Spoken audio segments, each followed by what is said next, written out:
तुम्ही हे सगळं ऐकताय बराच वेळ झाले.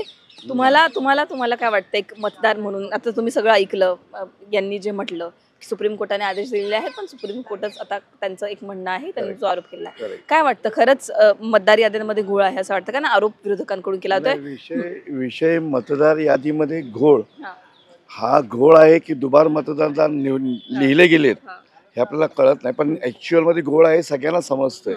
निवडणूक आयोगाला सुद्धा कळतंय की एवढी लोक जेव्हा रस्त्यावर उतरतात तर त्याचं काहीतरी कारण असेल ना. लोक उगाच उतरणार ना, आपला वेळ वाया घालून बाबा चला रस्त्यावर जाऊया म्हणून, बरोबर ना. आज मागच्या वेळेला आता काही सत्याचा मोर्चा झाला, राजसाहेबांनी आणि उद्धव साहेबांनी काढला. तो मोर्चा कशासाठी काढला होता?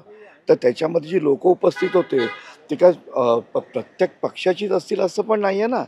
वैयक्तिक लोक पण होती ना तिकडे. का जातात ते की बाबा माझ्या मताची किंमत योग्य माणसाला जेव्हा जाते तो योग्य माणूस निवडून यायला पाहिजे, बरोबर आहे. अशी गोष्ट आपल्याकडे होतच नाही आता.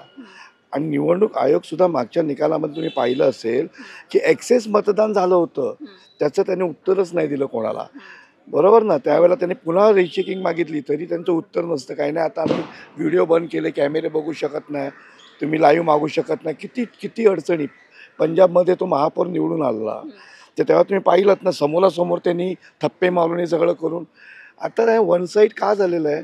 कारण त्यांना माहिती आहे शासन आमच्याकडे आहे, कळलं का.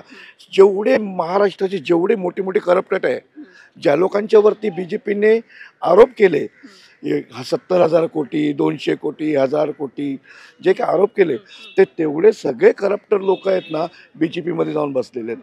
म्हणजे आता काय झालेलं आहे, जो चोर आहे त्यालाच आपण खरेदी करून ठेवलेला आहे, तर आवाज कोण उचलणार? तर आवाज एकच माणूस आता इथे सध्या राहिला आहे, ठाकरे ब्रँड.